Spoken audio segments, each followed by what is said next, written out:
Organic farming की बात किरण चौधरी जी ने की, ऑर्गेनिक फार्मिंग की बात। देखिए, इसमें एक बात तो हम सब मानते हैं कि एक ग्रीन रेवोल्यूशन में एक सबने स्वीकार किया था, अन्न की जरूरत थी, भंडार भरे, सब कुछ हुआ, लेकिन आज उसके जो दुष्परिणाम हो रहे हैं वो यही है कि शरीर खराब हो रहे हैं लोगों के, तो हमें पैटर्न बदलना पड़ेगा। अभी तो हमने जो प्रोग्राम दिया है कि पहले 3 साल के लिए 100 क्लस्टर्स, प्रति क्लस्टर 25 एकड़ ये चिन्हित करेंगे। 3 साल के लिए उनको कोई भी लॉस होगा उसको हम सहायता करेंगे ताकि उनका एक कॉन्फिडेंस बने। और मुझे विश्वास है कि ये जो ऑर्गेनिक आज भी जो लोग कर रहे हैं उनका प्रोडक्ट मार्केट में सामान्य प्रोडक्ट से महंगा बिकता है, लेकिन सर्टिफिकेशन की बात है, सर्टिफिकेशन है, फिर उसकी मार्केटिंग है, ये सारे व्यवस्था हम खड़ा करेंगे।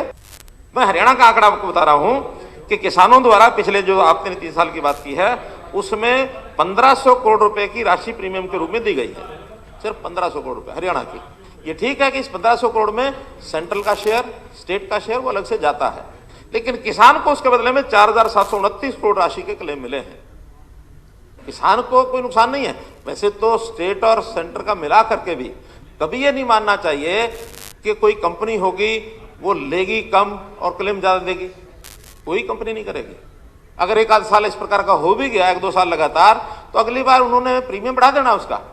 वो तो क्योंकि ऑक्शन पर आते हैं, बिड पर आते हैं। शुरू में जब नियम बनाए गए थे कि बैंक में जो लोनी फार्मर है सबका पैसा वहां से काटा जाएगा। अब लोनी फार्मर से पैसा क्यों काटा जाता था, 1 मिनट नहीं, क्यों काटा जाता था, इसलिए कि आखिर जिसने लोन दिया है उसने अपने लोन की रिकवरी का तो ध्यान रखना ही है। मानो फसली ऋण ले गया कोई और उसकी फसल खराब हो गई, बाद में जो उसको पैसा मिलेगा या नहीं मिलेगा तो किसान को मिलेगा, वो क्या करेगा। इसलिए उसके माध्यम से, ताकि उसकी कल को कोई कंपनसेशन मिलता है तो वो अपना लोन दिया हुआ वो तो रिकवर करेगा, बाद में जो बचेगा वो किसान को मिलेगा। एक नहीं मान नहीं रहे ना, सुन तो लो। जब ये सब शुरू हुआ उसके बाद शोर मचाया, और शोर मचाने वाले कोई और अलग से कोई नहीं थे, सब लोगों ने कहा जबरदस्ती पैसा काटते हैं, लोनी से पैसा लिया जाता है। बाद में जब आपने शोर मचाया उसके बाद प्रधानमंत्री जी ने उन्हें फाइन गुड मॉर्निंग उन्हें अनाउंस किया कि अब ये जो है ऑप्शनल रहेगा, किसान जो कराना चाहे करा, जो ना कराना चाहे ना कराए। ये प्रधानमंत्री ने घोषणा की और आप नहीं कटता। आज भी कोई बैंक जबरदस्ती नहीं काट सकता, ये मैं इसका जिम्मेदारी लेता हूं इसकी। नहीं तो आप बता दीजिए फलाना बैंक कर रहा है। हाँ, ये तो हो सकता है कि जब वो लोन लेने जाएगा नया, मना कर सकता, मैं लोन नहीं देता, मना कर सकता। वो लोन देना उसकी मजबूरी नहीं है बैंक की, लेकिन जब बैंक वो देता है और उसमें कहता है कि इसका इंश्योरेंस करा, कोई भैंस हम लेते हैं, कोई ट्रैक्टर हम लेते हैं, इंश्योरेंस कराते हैं ना। और जब लोन लेते हैं बैंक से जरूर कराते हैं। तो इसलिए नियम है कि कोई लोन देगा वो पहले अपने लोन की राशि को सिक्योर करेगा, नहीं तो लोन क्यों देगा।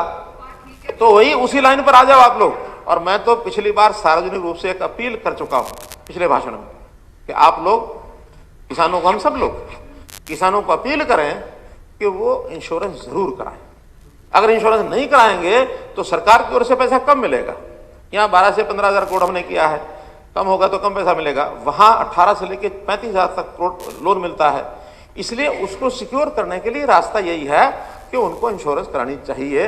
बहुत राशि नहीं है, 500 से लेकर 1200 तक फसल के हिसाब से है वो। तो इतना मेरा कहना है। और इसके सारे आंकड़े हैं।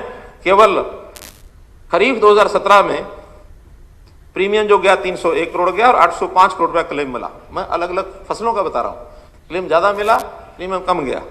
ऐसे ही खरीफ 2018 में 580 करोड़ रुपया प्रीमियम गया, सब तीनों को मिला के, सेंट्रल गवर्नमेंट, स्टेट गवर्नमेंट और किसान।